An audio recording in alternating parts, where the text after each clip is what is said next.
Assalamualaikum warahmatullahi wabarakatuh. Waalaikumsalam warahmatullahi wabarakatuh. Bismillahirrahmanirrahim. Alhamdulillahi rabbil alamin.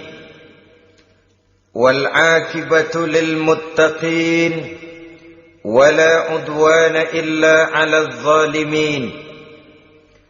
والصلاة والسلام على أشرف الأنبياء والمرسلين سيدنا ومولانا محمد وعلى آله وأصحابه المجاهدين الطاهرين أما بعد. Saudara-saudara kaum muslimin rahimakumullah. Salah satu kelebihan makhluk bernama manusia, yaitu bahwa Allah subhanahu wa ta'ala menghiasi hidup manusia ini dengan syahwat, atau yang lazimnya kita sebut sebagai hawa nafsu. Inilah tenaga yang merupakan daya dorong yang melahirkan dinamika dalam kehidupan manusia, yang menyebabkan terus-menerus terjadinya perkembangan dalam sejarah peradaban dan kehidupan manusia. Hawa nafsu bisa melambungkan seseorang kepada puncak kejayaan, dan hawa nafsu dapat menenggelamkan seseorang ke dasar jurang kehancuran yang paling dalam. Pada surah Ali Imran ayat 14, Allah subhanahu wa ta'ala berfirman, A'udzu billahi minasyaitonir rajim. Zuyyina lin-nasi hubbus syahawati minan nisa'i wal banin wal qanatiril muqantarati minadh dhahabi wal fiddah wal khairil musawwamati wal an'ami wal harth. Dzalika mata'ul hayatid dunya. Wallahu indahu husnul ma'ab. Mari kita perhatikan ayat ini lebih dekat lagi. Allah subhanahu wa ta'ala menjelaskan, Zuyyina linnasi hubbus syahawat. Makhluk manusia itu dihiasi dengan hawa nafsu. Dengan kata lain, hawa nafsu adalah perhiasan. Manusia tanpa hawa nafsu sama saja dengan orang yang tidak berhias, monoton, tidak mempunyai perkembangan dalam gerak kehidupannya. Tetapi kalau hawa nafsu adalah perhiasan, maka jika kita berbicara soal perhiasan, ada dua hal yang harus menjadi catatan pokok. Pertama, kapan satu perhiasan boleh kita pakai? Yang kedua, di mana perhiasan itu harus kita pakai? Kalau saudara berdandan rapi, pakai sepatu dengan kaos kaki, celana, jas, pakai dasi segala macam, tapi itu saudara lakukan pada saat saudara akan pergi ke WC, maka saudara sudah memakai perhiasan tidak pada waktu yang tepat. Begitupun sebaliknya, kalau jam tangan saudara pakai di kaki, kopiah saudara pasang di kaki, lalu sepatu naik ke atas jidat, maka saudara memakai perhiasan tidak pada tempatnya yang tepat. Demikian juga sifat yang bernama nafsu. Kapan dia boleh diperturutkan, di mana dia boleh disalurkan, adalah tugas daripada agama untuk mengatur syahwat atau hawa nafsu. Lihatlah kehidupan malaikat. Malaikat makhluk yang diciptakan Allah tanpa hawa nafsu. Maka kehidupan malaikat monoton. Malaikat tidak mempunyai peradaban dan kebudayaan. Malaikat adalah makhluk yang secara instingtif diciptakan untuk berbakti, tidak punya alternatif atau pilihan lain. Saudara lihat, Ada malaikat yang sejak diciptakan diperintahkan untuk sujud, sujud saja sampai sekarang, enggak bangun-bangun. Ada malaikat yang sejak diciptakan diperintahkan untuk tasbih, tasbih saja, yang lain tidak. Ada malaikat yang sejak diciptakan diperintahkan mencabut nyawa, nyawa saja urusannya, yang lain tidak. Pekerjaannya monoton, tetapi memang karena tidak ada hawa nafsu, tidak ada kecenderungan malaikat untuk nyeleweng. Belum pernah kita dengar misalnya ada malaikat Jibril korupsi ayat. Ini kelihatannya ayat bagus ini, nggak usah disampaikan kepada bawahan Muhammad, dipakai sendiri saja. Tidak. Kita belum pernah dengar malaikat maut keliru mencabut nyawa orang yang belum waktunya modar. Belum pernah. Malaikat itu ibadun mukramun, la ya'sunallaha fima amarahum wa yaf'aluna ma yu'marun. Maka kehidupan malaikat adalah monoton. Dinamika tidak ada, peradaban dan kebudayaan juga tidak ada. Andai kata bumi dan seluruh isinya diserahkan kepada malaikat untuk mengisinya, barangkali saudara tidak akan pernah kenal jembatan Semanggi, saudara tidak akan pernah kenal Monas, gedung-gedung bertingkat, gedung-gedung pencakar langit. Semua yang menggerakkan itu adalah karena manusia mempunyai hawa nafsu. Nah, kemudian pada kalimat berikutnya Allah memberikan rincian.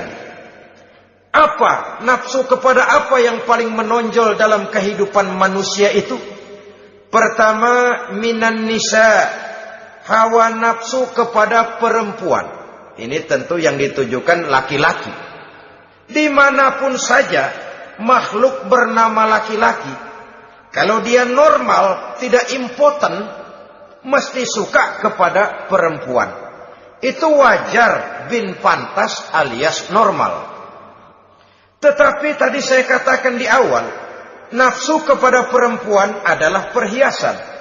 Kapan makainya, di mana makainya, itulah tugas agama memberikan tuntunan dan aturan. Saudara-saudara kaum muslimin rahimakumullah, nafsu kepada wanita dapat mengantarkan seseorang kepada puncak kejayaan, tapi nafsu kepada wanita bisa menenggelamkan seseorang ke jurang kehancuran. Bergantung kepada latar belakang apa yang mendorong timbulnya syahwat tadi. Dengan kata lain, motivasi syahwat tadi digerakkan oleh iman dan ketakwaan, atau semata-mata karena memang syahwat yang merupakan kendaraan iblis. Penyelewengan pertama yang terjadi dalam sejarah kehidupan manusia adalah penyelewengan yang dilakukan oleh Nabi Adam alaihi salam pada saat ia memetik buah khuldi. Kenapa itu dilakukan oleh Nabi Adam? Karena terdorong oleh rasa sayang dan cinta kepada istrinya Hawa.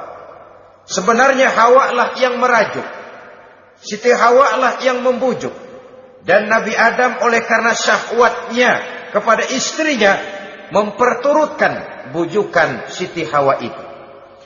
Peristiwa Nabi Adam ribuan tahun yang lalu akan terus relevan sampai ke zaman kita sekarang ini. Berapa banyak orang-orang yang karena terlalu ingin menyenangkan istrinya, lalu tidak segan-segan melakukan perbuatan-perbuatan yang menyimpang, baik itu merugikan orang lain, merugikan masyarakat, bahkan merugikan bangsa dan negaranya. Seorang pedagang tidak akan segan-segan menipu. Sebaliknya pun begitu. Tidak jarang wanita di dalam kelemahannya bisa menenggelamkan dunia. Seorang suami yang jujur, polos, lugu, sederhana bisa jadi koruptor ulung karena didorong-dorong oleh istrinya. Istrinya barangkali bisa saja dibakar-bakar oleh tetangganya. Suaminya jujur, sederhana, kepala bagian, tempatnya basah, tapi melarat. Istri rupanya tidak sabar melihat gaya hidup yang makin konsumtif, persaingan yang makin tajam, suaminya dikipas-kipasin. Kata istrinya, bang, tetangga sebelah kita lakinya pegawai kecil, bang, tapi gelangnya kayak pelek beca. Abang ini kepala bagian tidak bisa membelikan saya macam itu, percuma lah. Kata suaminya, ya bagaimana bu, gaji saya cuma segitu-gitunya. Ya namanya kepala bagian, apaan, kayak sahabat dulu. Kalau sudah berpikir ke arah ini, artinya sudah ngipasi suaminya untuk melakukan tindakan yang tidak wajar. Saudara-saudara kaum muslimin rahimakumullah, sejak zaman klasik sampai kepada zaman kita sekarang ini, kita melihat kecenderungan syahwat kepada wanita ini. Julius Caesar yang katanya gagah perkasa, ternyata tunduk di bawah kaki Cleopatra. Napoleon Bonaparte, the Lion of Europe, singa daratan Eropa, luas kekuasaannya, gagah perkasa tentaranya, kepada siapa dia tunduk? Ke bawah kakinya Margaret Josephine. Demikianlah di zaman kita sekarang, kita melihat di Jepang, betapa Perdana Menteri Uno didesak mengundurkan diri dari jabatan Perdana Menterinya oleh karena terlibat skandal dengan geisha. Kita juga melihat di Amerika betapa Senator Gary Hart dari Partai Demokrat yang masih muda, jenius, diharapkan masa depan Amerika lahir dari tangannya, terpaksa mengundurkan diri dari calon presiden oleh karena terlibat skandal dengan Donna Rice. Kita juga menyaksikan betapa parlemen dan kabinet di Inggris sempat geger oleh karena skandal Pamela Bordes, pelacur kelas kakap yang melanglang buana mencari sasaran-sasaran kakap. Ini adalah kisah kejatuhan yang diakibatkan oleh hubbus syahawat minan nisa. Oleh karenanya benar jika Nabi kita menyatakan an-nisa'u imadul bilad, wanita adalah tiang negara. Jikalau baik wanita, baik negara. Jikalau rusak wanita, hancur negara. Kalau syahwat kepada wanita cuma semata-mata karena syahwat, maka seorang laki-laki akan memandang wanita cuma sekedar alat pemuas hawa nafsu. Nilainya rendah. Sedangkan agama kita mengajarkan ma akraman nisaa illa karimun wa ma ahanan nisaa illa laimun, kata Nabi. Tidak akan menghormati kaum wanita kecuali orang-orang yang terhormat, dan tidak akan merendahkan derajat kaum wanita kecuali memang orang-orang yang rendah moralnya. Dengan kata lain, apabila syahwat minan nisa ini dilandasi dengan semangat iman dan ketakwaan, maka kehidupan Rasulullah sallallahu alaihi wasallam sungguh menjadi figur dan contoh dalam kehidupan kita. Perkawinannya bukan karena wajah yang cantik semata-mata, tapi lebih merupakan nilai ibadah kepada Allah Subhanahu wa ta'ala. Dengan demikian, kecenderungan kepada hubbus syahawat minan nisa dikontrol oleh nilai iman. Barometernya, tolok ukurnya adalah iman. Di zaman sekarang banyak kasus kawin campur yang pada akhirnya akan membingungkan kita sendiri. Padahal Al-Quran secara jelas dan tegas memberikan bimbingan. Orang itu kalau sudah, kata Imam Syafi'i, wa ainur ridha an kulli aibin kalilatun kama anna aina suhti tubdil masawiya. Mata kalau dibalut cinta dia buta terhadap nista, tapi mata kalau dibalut benci hanya melihat yang keji-keji saja. Biasanya cinta kepada wanita memang bisa menimbulkan dorongan yang positif, tapi juga bisa membuat seseorang buta sama sekali. Dorongan yang positif paling kurang dari segi penampilan. Coba lihat lelaki kalau lagi demen perempuan, lenjeh banget kan? Sisiran rambutnya rapi, teriskaan bajunya lancip, sepatunya mengkilat, kantong celananya tebel, perkara anduk isinya bukan soal. Yang penting kan gaya. Lalu dinamis, kreativitasnya ada saja timbul.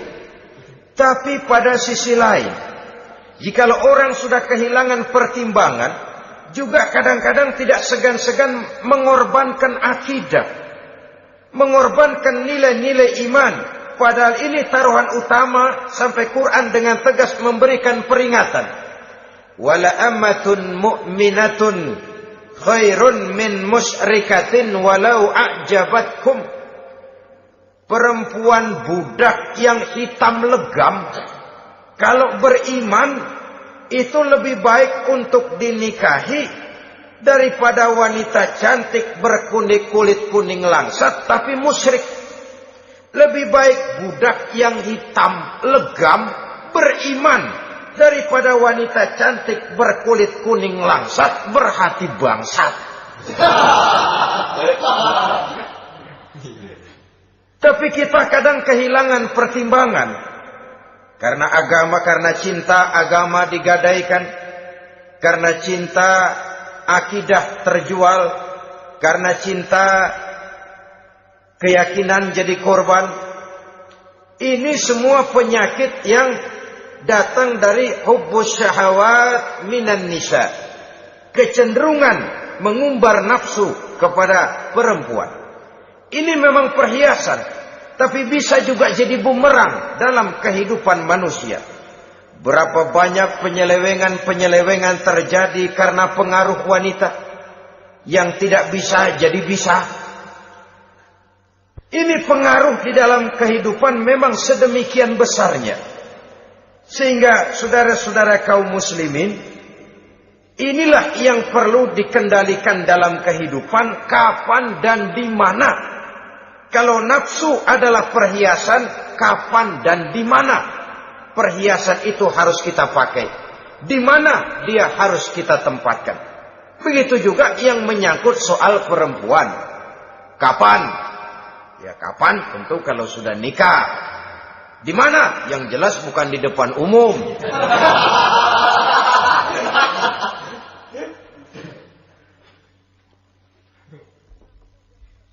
Ini nafsu yang pertama, minan nisa.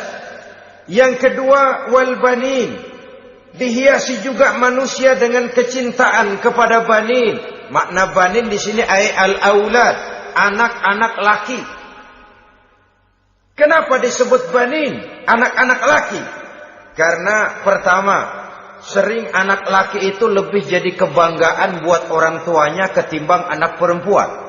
Sebabnya apa? Pertama, faktor nasab. Silsilah lebih kuat kepada laki-laki ketimbang perempuan. Yang kedua, faktor cita-cita.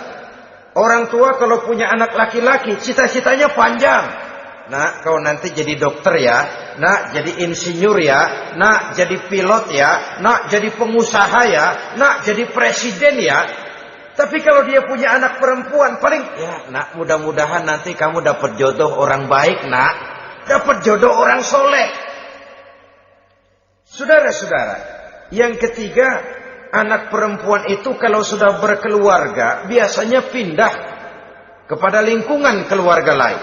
Sehingga orang berkata, punya anak perempuan banyak sebenarnya seperti agen.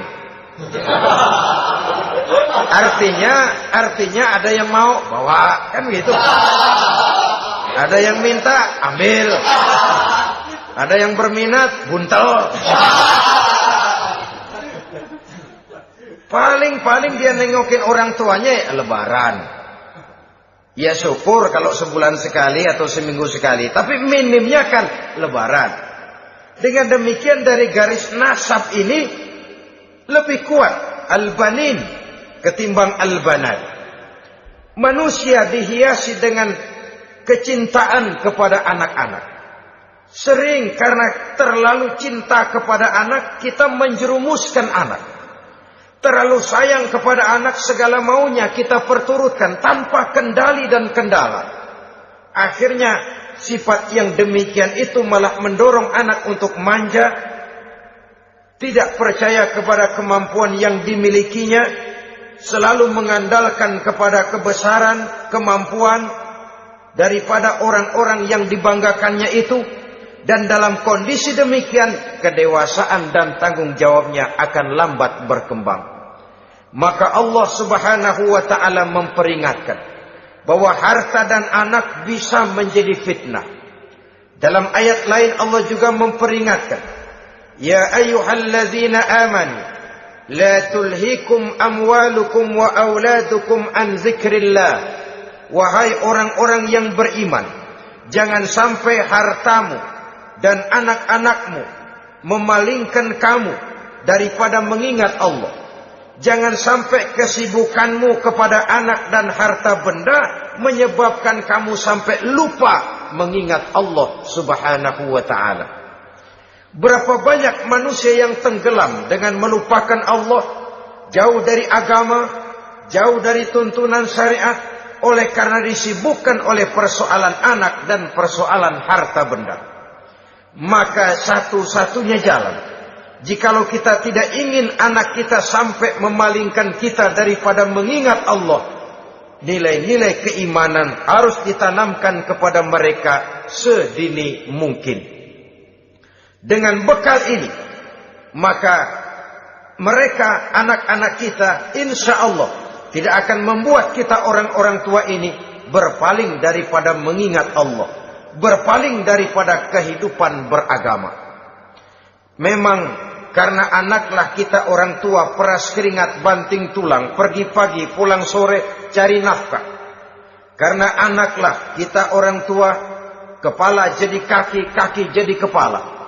Asal mereka bisa menikmati hari depan yang lebih baik dari yang kita nikmati sekarang ini. Tapi berapa banyak juga orang-orang tua yang tidak sadar akan amanah berupa anak ini. Mereka lalai, mereka bersikap masa bodoh, padahal tidak akan ada yang tidak dipertanggungjawabkan di hadapan Allah Subhanahu wa ta'ala. Orang tua bisa mendapat pensiunan pahala kalau anaknya tumbuh menjadi anak yang soleh. Tetapi orang tua pun bisa saja masuk neraka karena anaknya menjadi anak yang kurang ajar dan orang tuanya sama sekali tidak pernah memberikan pendidikan yang sebagaimana mestinya. Saudara-saudara kaum muslimin rahimakumullah, kita tentu berharap memperoleh pensiunan pahala dan bukan mendapat tambahan dosa dari kekurang ajaran anak-anak kita akibat kita sebagai orang tuanya tidak pernah mau mendidik mereka. Dalam hadis ada diriwayatkan, ada anak kurang ajar, sembahyang tidak, puasa ibadah tidak, kenal Allah tidak, beriman pun tidak, dosa kelewat banyak, kejahatan berkarat. Di akhirat nanti disidang dia, ditanya, kamu kenal siapa Tuhanmu? Tidak. Kamu tahu siapa nabimu? Tidak. Kitab sucimu apa? Tidak tahu. Kiblatmu di mana? Tidak ada. Kamu sholat? Tidak pernah. Kamu puasa? Tidak pernah. Wah, kalau begitu kamu rusak sekali. Kamu neraka. Anak ini mengajukan protes. Saya menuntut keadilan. Benar saya tidak kenal siapa Tuhan saya. Saya tidak tahu apa kitab suci saya. Saya tidak pernah mendirikan sholat. Tidak pernah melaksanakan puasa. Pendeknya tidak ibadah dan tidak iman. Tapi semua itu terjadi. Sebab-sebabnya tidak lain karena orang tua saya tidak pernah mendidik dan mengajarkan saya. Orang tua saya tidak pernah mengarahkan saya ke jalan itu. Sampailah saya seperti keadaan yang sekarang ini. Orang tua saya enak-enakan ngaji, saya teler diantepin aja. Orang tua saya memegang kitab, saya megang botol. Dia tahu, dia diam saja. Dia tahu dan dia tidak memberikan peringatan. Karena orang tua saya lah, maka saya jadi seperti sekarang ini. Kalau saya harus masuk ke dalam neraka, saya menuntut keadilan agar orang tua saya juga ikut bersama saya gabung ke dalam neraka. Orang tuanya yang baik-baik dipanggil, Sudah mau berangkat ke surga nih orang tua, dipanggil, "Ntar dulu mas, ini dulu." Mau kemana, kancang banget? Surga pak. Nanti dulu, urusan belum beres. Ini benar anakmu ini. Dilihat anaknya. Iya anak saya ini. Waktu di dunia nggak pernah diajari ngaji, nggak pernah. Sampai dia nggak kenal Tuhannya, nggak kenal nabinya, nggak kenal kiblatnya, nggak kenal kitabnya. Iya. Dia sembahyang, kamu dia nggak sholat, kamu diemin aja. Iya kali. Kenapa pakai kali? Yang benar ngomong. Ramadan dia nggak puasa, kamu nggak tegur, kamu diam saja. Iya. Wah, kamu nggak tanggung jawab. Kamu tahu anak itu adalah amanah. Menyia-nyiakan amanah adalah khianat. Khianat adalah dosa besar. Jadi bagaimana saya? Ya kamu gabung sama anakmu, join ke neraka berdua bareng. Lantaran kamu tidak mau mendidik mereka, anak-anakmu, maka jadilah anak-anakmu seperti sekarang ini. Saudara-saudara kaum muslimin rahimakumullah. Sebaliknya, jikalau anak-anak kita yang kita cintai ini, yang merupakan buah hati belahan jantung, tumbuh dan berkembang menjadi anak-anak yang soleh, yang bermanfaat bagi masyarakatnya, bagi agama, bangsa dan negaranya, kita orang tuanya bolehlah tentram menerima pensiunan pahala. Menerima pensiunan pahala dari kesolehan anak yang ditinggalkannya.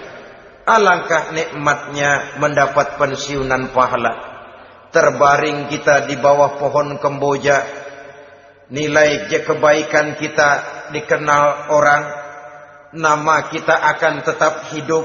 Oleh karena kita meninggalkan anak-anak yang tumbuh menjadi generasi yang soleh, bukan anak yang salah.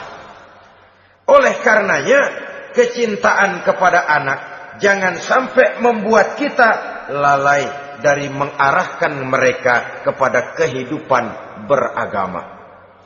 Di zaman sekarang ini, kecenderungan kita mengarahkan anak pun sudah kepada kecenderungan yang berbau materialistis. Maka yang ramai bagaimana anak bisa mengejar program MBA, Master of Business Administration, supaya keluar bisa jadi manajer. Bagaimana anak lalu kursus komputer, supaya keluar menjadi tenaga yang canggih di bidang komputer. Ya, kalau dia perempuan cantik, bagaimana dia bisa masuk akademi sekretaris and management, supaya bisa jadi sekretaris. Atau bagaimana dia bisa masuk sekolah nyanyi, supaya nanti jadi penyanyi dengan tarik suara, uang lalu mengalir ke dalam kocek jutaan nilainya. Maka yang ramai pun hal-hal yang semacam itu.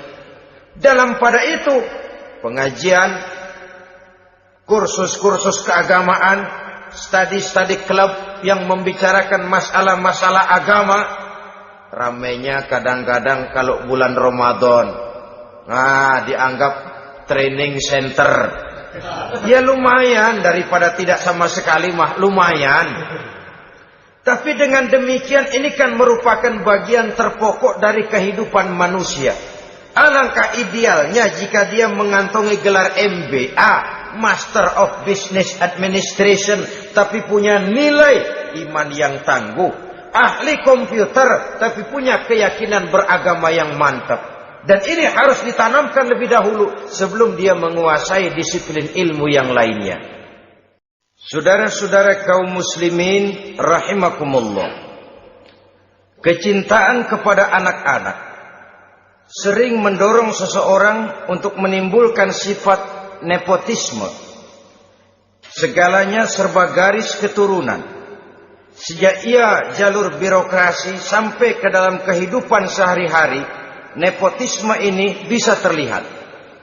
Orang kehilangan kondisi objektivitasnya.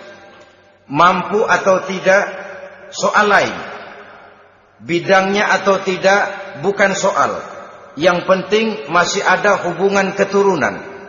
Maka timbullah tumpang tindih untuk sesuatu pekerjaan yang tidak sesuai dengan kemampuan dan keahliannya. Di desa-desa kita melihat masjid, ketua masjid bapaknya, bendahara anaknya, sekretaris mantunya, Bilal besannya, kolbeduk engkongnya. Pokoknya asal masih ada garis keturunan, masuk, tidak minggir. Ini pada akhirnya kurang menciptakan pemerataan kesempatan. Iyalah kalau profesinya, tapi kan jarang yang demikian itu.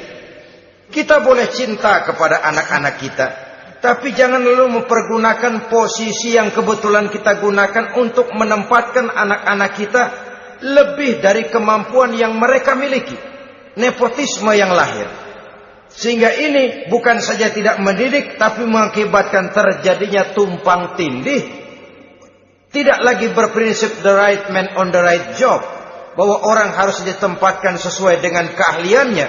Tapi kita sudah berpikir subjektif, ahli atau tidak ahli, asal masih berbau keturunan, ayo silakan. Nepotisme yang akan lahir. Oleh karenanya, mencintai anak adalah sesuatu yang merupakan perhiasan di dalam kehidupan. Wajar, tetapi harus kita menempatkannya sesuai dengan semestinya. Ini yang kedua. Yang ketiga, nafsu yang menghiasi hidup manusia itu adalah nafsu kepada wal qanathiril muqantarati minaz zahabi wal fiddah. Al-qantarah ay al-malul kathir. Kecintaan, kesenangan, nafsu kepada harta benda yang banyak daripada emas dan perak. Ini tentu sesuai dengan situasi dan kondisi. Kecintaan untuk mengumpulkan harta benda yang sebanyak-banyaknya. Baik itu berupa emas, baik itu berupa perak. Ini cuma penyebutan beberapa jenis dari kecenderungan manusia kepada harta benda. Bukankah sering dikatakan orang bahwa manusia di dalam berhadapan dengan harta itu seperti meminum air laut. Makin diminum, makin kering tenggorokan, makin haus kita dibuatnya. Apabila watak ini kita perturutkan, maka manusia tidak akan pernah kenal puas, tidak akan pernah kenal cukup. Nabi kita memberikan peringatan. Lau anna libni Adam wadiyani min zahabin labtagha lahu mathalisan wa la yamla'u jawfa ibni Adam illa turab. Andai kata manusia mempunyai dua buah ladang yang seluruhnya berisi emas, akan puaskah manusia? Tidak. Mereka akan cari ladang emas yang ketiga. Wala yamla'u jawfa ibni Adam illa turab. Sungguh mulut manusia ini tidak akan pernah penuh terisi kecuali kalau sudah disumpal dengan tanah. Artinya kalau sudah dia dipendam di liang lahat baru cukup. Tetapi sepanjang dia masih bergerak, masih hidup dan bernyawa, masih bisa berusaha dan berbuat, dia tidak akan pernah mengenal puas. Ini akan mendorong manusia terjebak kepada menghalalkan segala cara untuk mencapai tujuan. Yang penting kaya, kan begitu. Dan cepat. Sebab sekarang orang sering motong kompas. Yang penting kan cepat kaya. Soal cara, kalau jujur aja mah, sampai kapan mau kaya? Perkara itu renten, bukan soal. Perkara itu judi, tidak jadi masalah. Perkara itu korupsi menyangkut hak orang banyak, bukan soal. Yang penting cepat kaya. Dan anehnya lagi, tidak malu menumpuk kekayaan dengan cara yang tidak wajar. Ya kan orang hidup bermasyarakat tuh bisa dianalisa tuh. Emang usahanya apa sih? Gajinya sebulan berapa sih? Kok bisa gitu-gitu bener sih? Dari mana sih? Secara langsung orang tidak berani bertanya, tapi dari mulut ke mulut akhirnya tersebar jadi rahasia umum. Si Ano kan punya Ano, dia Anonya seano.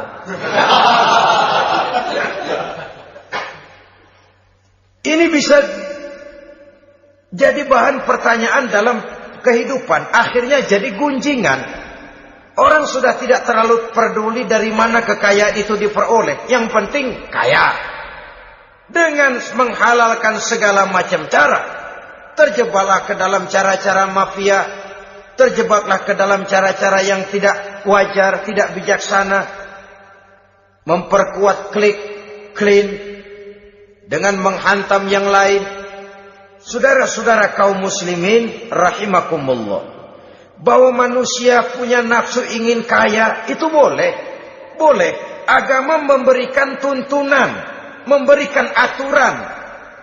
Tidak hanya sekedar asal kaya, tidak hanya sekedar asal banyak harta. Malahan hadis menyatakan, kalau saudara diberikan umur panjang, pertanyaan akhirat cuma satu kok. Umurmu kau habiskan di mana? Kalau saudara diberikan amanah berupa ilmu pengetahuan, pertanyaan akhirat juga cuma satu kok. Ilmumu kau amalkan untuk apa? Tapi kalau kita diberikan amanah berupa harta benda, pertanyaan akhirat itu dua. Min aina iktasabahu wa fima anfaqahu. Dari mana hartamu kau dapat, kemana hartamu kau belanjakan. Dari mananya ditanya, kemananya juga ditanya. Depan belakang ditanya. Dan kalau mempergunakan harta untuk kesenangan syahwat, orang berani bukan main. Tapi kalau untuk kepentingan agama, yang hakikatnya untuk kepentingan dirinya sendiri, berat seperti nyabut bambu dari ujung. Orang kalau menyumbang masjid 100.000, itu kan zohirnya memberikan panitia masjid. Tapi hakikatnya kan dia nabung buat dirinya sendiri. Seolah-olah dia cuma berkata, Pak, tolong saya titip 100.000, ini untuk kepentingan saya di akhirat nanti. Silakan uangnya mau dibelikan semen, pasir, kaca, pintu, jendela, silakan. Saya cuma titip, ini untuk saya di akhirat nanti. 100.000 Pak. Zohirnya dia memberikan kepada panitia masjid, madrasah, pesantren, yatim piatu. Hakikatnya dia nabung buat dirinya sendiri di akhirat. Malah tabungan ini bukan SDSB namanya, SDBS. Sumbangan dana berhadiah surga. Itu SDBS namanya. Sekarang orang mengejar SDSB, lalu berat mengejar SDBS. Sumbangan dana yang berhadiah surga. Langsung dari Allah subhanahu wa ta'ala. Coba kalau dia main golf, sewa lapangan golf itu 400-500 ribu sebulan. Paling 4-5 kali main. Beli stick golfnya saja sampai jutaan. Datang panitia pembangunan masjid 100.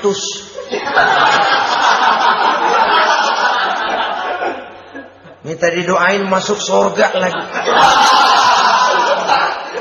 Surga 100. Saudara-saudara kaum muslimin rahimakumullah.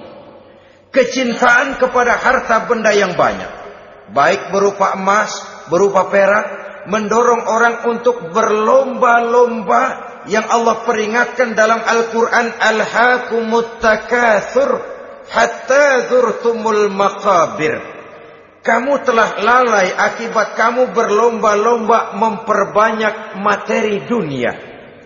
Hatta zurtumul maqabir, sampai kamu dekat masuk ke liang kubur, baru rupanya sadar bahwa perlombaan ini tidak akan pernah sampai ke garis finish. Betapapun jauhnya rally Paris-Dakar, garis finishnya ada. Betapapun hebatnya medan yang ditempuh, buasnya gurun pasir Afrika, garis finishnya pasti ada. Itu kan rally yang terbuas di dunia katanya, Paris-Dakar. Tapi garis finishnya ada. Namun jikalau kita berlomba memperbanyak harta, kita tidak akan pernah sampai ke garis finish. Yang kecil-kecilan aja dah. Kalau orang ditanya, kamu kenapa sih belum mau sembahyang? Ya bagaimana mau sembahyang Pak, tinggal di Jakarta masih kontrak. Saban habis tahun diubur-ubur yang punya rumah. Kalau punya rumah sendiri walaupun kecil-kecilan, saya mau ibadah Pak. Ya, diberikan rezeki oleh Allah, bisa bikin rumah walaupun kecil-kecilan. Belum juga mau sembahyang. Kok belum juga sembahyang? Iya Pak, rumah emang udah punya sendiri, cuman kecil Pak. Atasnya atap, kalau hujan aja bocor. Kalau bisa bikin rumah yang permanen Pak, tenang, saya ibadah, sembahyang saya rajin. Iyalah, diberikan rezeki, bisa bikin rumah permanen.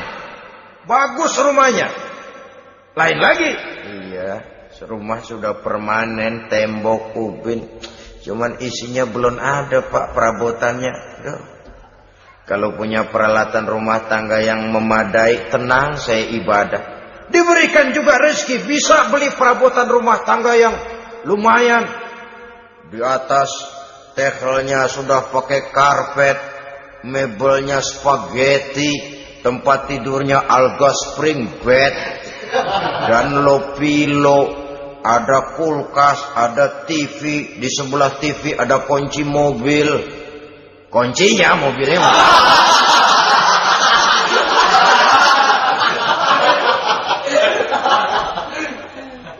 Bagaimana? Sekarang sudah cukup perabotan. Perabotan sudah ada Pak, cuman kendaraan belum punya ini. Kemana-mana masih ngukur jalanan aja. Kalau punya kendaraan enak, kemana-mana cepet Pak, mau ke masjid juga getap dah, rajin. Diberikan rezeki, bisa beli kendaraan. Lain lagi nanti. Sudah punya sepeda, pengen punya motor, kepengen punya mobil, kepengen punya pesawat terbang, pengen punya kapal induk. Sudah punya kebun, pengen beli sawah, sudah punya sawah, pengen punya gunung, sudah punya gunung, laut diborong. Perlombaan materi tidak akan pernah membawa kita ke garis finish, karena sifatnya sangat abstrak, bahkan akan mendorong kita seperti gurita, cenderung kepada penyakit tamak bin rakus alias serakah. Dengan demikian saudara-saudara, bahwa kecintaan kepada harta merupakan nafsu, dan nafsu itu adalah perhiasan, dia bisa menjadi daya dorong positif. Kalau dalam upaya memperoleh harta itu kita tidak akan keluar dari tujuan keridhaan Allah. Saya cari nafkah, tapi yang Allah ridho. Saya ingin kaya, tapi dengan cara yang Allah ridho. Ini kunci yang akan menyelamatkan kita manusia dari perangkap menghalalkan segala cara. Ini yang ketiga. Yang keempat, dihiasi manusia itu dengan nafsu kepada wal khailil musawwamah, kuda yang bagus, kendaraan yang bagus, kuda yang terpelihara. Al-musawwamah ada yang mentafsirkan ar-ra'iyah. Ar-ra'iyah itu yang digembalai. Binatang ternak, kuda yang digembalai atau kuda yang diikat. Artinya, kalau dulu kan yang namanya tuan-tuan tanah itu baru dibilang bejeger kalau kemana-mana naik kuda. Jet set zaman dulu itu. Itu udah kelompok jet set, itu kendaraan. Kalau sekarang baby benda. Dulu mah kuda band.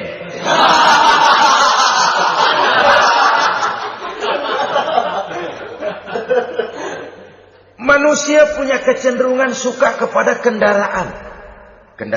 Apalagi di zaman sekarang ini. Wah, iklan-iklan itu kan sangat menggoda kita.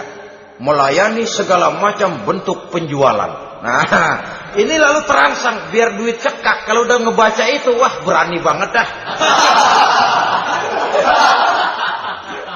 Tahu duit nggak mungkin cukup, tapi begitu baca melayani segala macam bentuk penjualan dengan fasilitas ringan. Nah, jadi dah.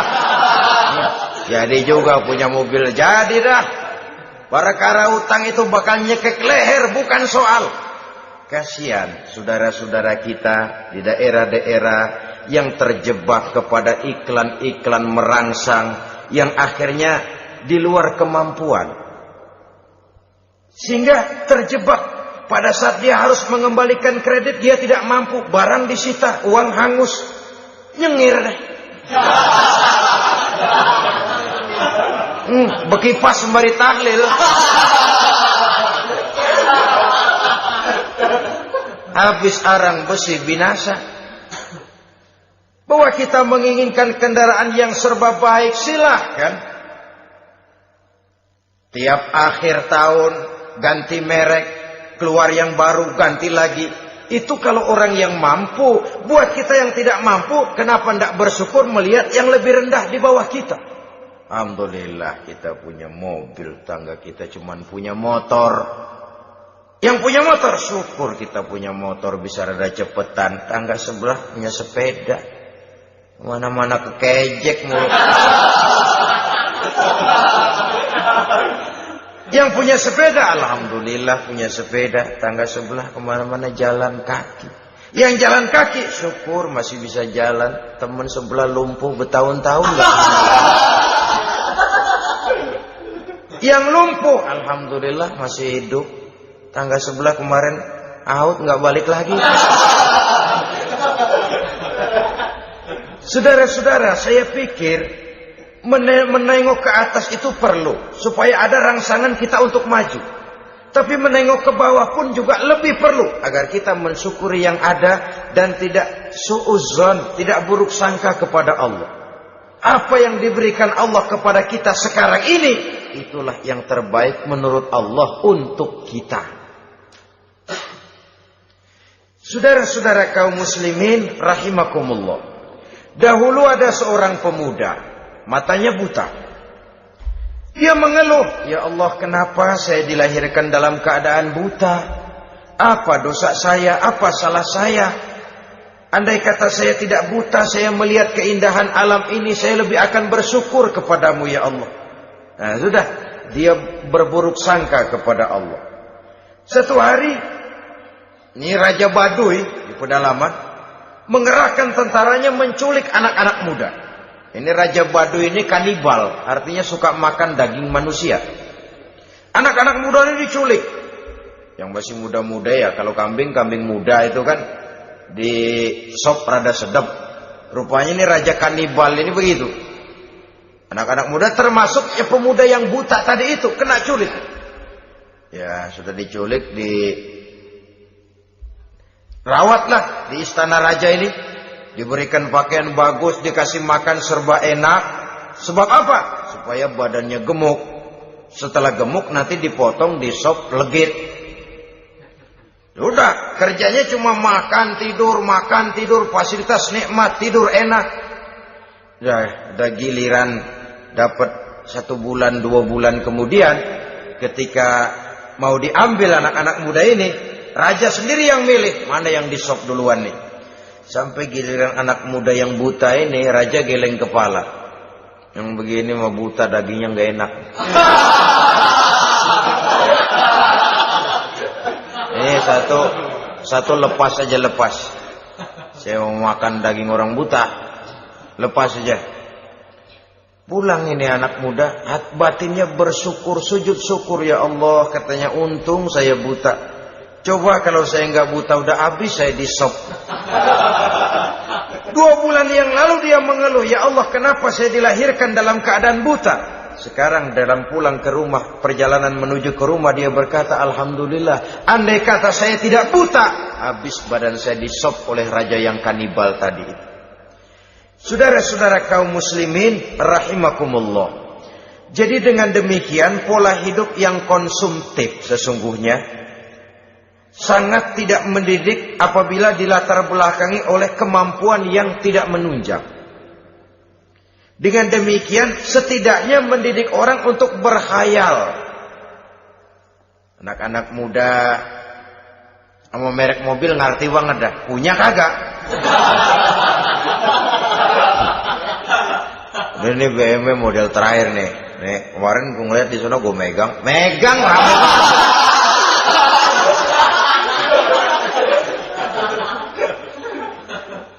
Tulul amal ini kalau tidak diimbangi dengan saluran yang positif, dia akan terjebak kepada penyakit tulul amal, panjang angan-angan.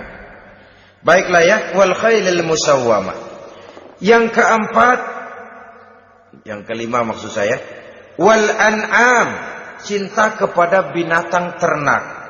Manusia ini kan punya kecenderungan macam-macam. Setelah rumahnya bagus, hartanya banyak, kendaraannya cukup, ingin beternak. Jadilah peternak. Ini kecenderungan manusia, wajar saja sepanjang didapat dan dilakukan dengan cara-cara yang wajar. Wal hars, dan tumbuh-tumbuhan, bertani, bersawah, berladang, itu merupakan kecenderungan daripada manusia. Keseluruhan itu kata Allah, kecintaan kepada wanita, kepada anak, kepada harta benda, kepada kendaraan, kepada binatang ternak, kepada tumbuh-tumbuhan. Zalika, semua itu mata'ul hayatid dunya, merupakan kesenangan hidup dunia. Berapa lama kesenangan hidup dunia? Sebentar, seumur manusia. Seumur manusia. Bahkan kadang-kadang pada saat dia masih hidup pun orang tidak sepenuhnya sempat menikmati kesenangan hidup dunia. Apabila ajal datang, selesailah kehidupan dunia sampai di situ. Orang-orang kafir, buat mereka surganya di dunia ini. Bila kehidupan di dunia selesai, selesailah sudah surganya sampai di situ. Kesemua itu, kata Allah, merupakan kesenangan daripada kehidupan di dunia. Wallahu indahu husnul ma'ab, dan Allah mempunyai tempat kembali yang sangat baik. Nah, setelah Allah menjelaskan semua itu, pada ayat yang ke-15 Allah memberikan jalan keluarnya. Memperturutkan nafsu kepada wanita, anak-anak, harta benda, kendaraan, binatang ternak. Bijaksanakah itu? Dalam ayat ke-15 surah Ali Imran ini, Allah memberikan penjelasan tuntas. Qul a'unabbi'ukum bi khairim min zalikum. Katakan kepada mereka Muhammad, maukah kamu aku beri kabar yang lebih baik dari semua itu? Lebih baik daripada kesenanganmu kepada wanita, kepada anak-anak, kepada harta benda, kepada kendaraan dan sebagainya. Mau kamu aku beritahu yang lebih baik daripada semua itu? Jawaban tentu mau. Kalimatnya bukan ukhbirukum, a'unabbi'ukum. An-naba itu berita yang besar. Lain dengan al-khabar, itu berita biasa saja. An-naba, sehingga pembawa berita disebut nabi. Dari naba yanbi, pembawa berita yang benar. A'unabbi'ukum, maukah aku tunjukkan kepada satu berita yang benar-benar besar dan benar-benar lebih baik dari yang semua disebutkan tadi. Apa jalan keluarnya? Lillazina taqaw 'inda rabbihim jannatun tajri min tahtihal anhar. Bagi orang-orang yang bertakwa kepada Allah, mereka akan mendapatkan surga yang di bawahnya mengalir sungai. Khalidina fiha, mereka akan kekal di dalamnya. Wa azwajun mutahharah, dan mereka mendapat istri-istri yang suci. Waridwanum minallah, dan keridhaan daripada Allah subhanahu wa ta'ala.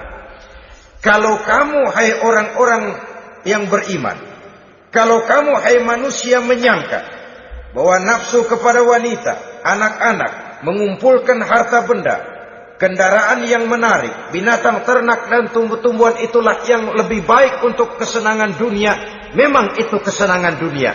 Tapi nih, seolah-olah kata Allah, nih, saya kasih tahu kamu, aku beritahu yang lebih baik dari semua itu. Apa? Takwa kepada Allah.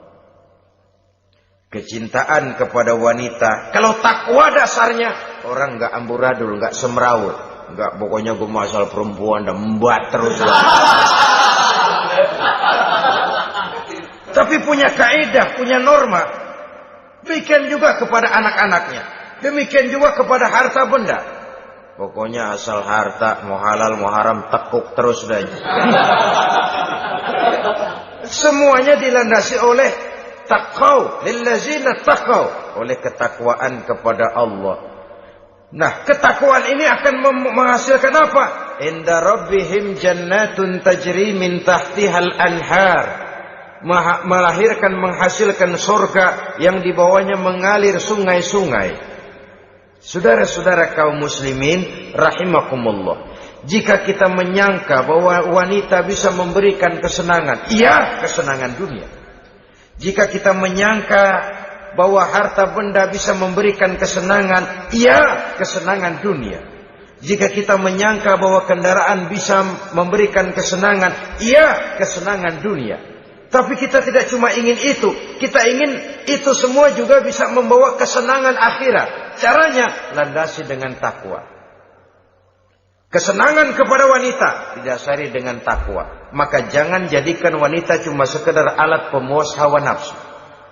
Kesenangan kepada anak-anak dilandasi dengan takwa. Maka anak-anak diarahkan kepada jalan yang diridhoi Allah. Kesenangan kepada kendaraan dilandasi dengan takwa. Maka kendaraannya selalu mengarah berjalan menuju jalan takwa, diridhoi oleh Allah Subhanahu wa taala. Kalau tidak, tuh mobil asal lempengan Ancol gancang banget dah. Tapi giliran dihadapin ke masjid, mogok mulu. Urusan ngaji ada aja halangannya tuh kendaraan. Tapi kalau untuk urusan maksiat, ngebut benar-benar. Dilandasi dengan ketakwaan. Sehingga dengan demikian tidak hanya sekedar surga di dunia ini, tapi lebih-lebih di surga di akhirat nanti. Khalidina fiha, kekal. Kalau dunia ini kan zillun zail, bayangan. Hari ini kita jaya, besok kita bangkrut. Siapa yang mau menghalangi? Hari ini kita melambung, besok kita nyungsep. Siapa yang bisa menarik? Tidak kekal, berubah, temporer, relatif. Di sana kebahagiaan yang dilandasi dengan takwa ini sudah surga, kekal di dalamnya, azwajun mutahharah. Mendapat istri-istri yang suci. Suci dalam arti belum pernah dijamah orang lain. Suci dalam arti tidak pernah terkena halangan. Seperti men misalnya. Baik menstruasi atau mencret, itu tidak. Azwajun mutahharah. Konon makna mutahharah ini ya artinya juga bisa selalu gadis, bidadari itu. Selalu perawan. Tidak pernah janda. Walaupun tiap hari dipakai. Perawan terus. Dan yang lebih penting, waridwanum minallah, mendapat ridho dari Allah Subhanahu wa taala. Jadi hawa nafsu dengan motivasi takwa, itulah sesungguhnya yang dikehendaki oleh Ali Imran ayat 14 dan 15. Dengan demikian, manusia dengan ketakwaannya mengendalikan hawa nafsu. Dan bukan malah dikendalikan oleh hawa nafsunya. Sehingga dengan demikian, seluruh fasilitas yang dimilikinya, baik itu berupa istri, anak, kendaraan, binatang ternak, harta benda, tanam-tanaman, seluruhnya semakin meningkatkan ketakwaannya kepada Allah Subhanahu wa taala. Mudah-mudahan kita bisa mencapai tingkat ini di mana kita hidup mampu dan sanggup mengendalikan nafsu, bukan malah dikendalikan oleh hawa nafsu. Terima kasih dan mohon maaf. Wassalamualaikum warahmatullahi wabarakatuh. Waalaikumsalam warahmatullahi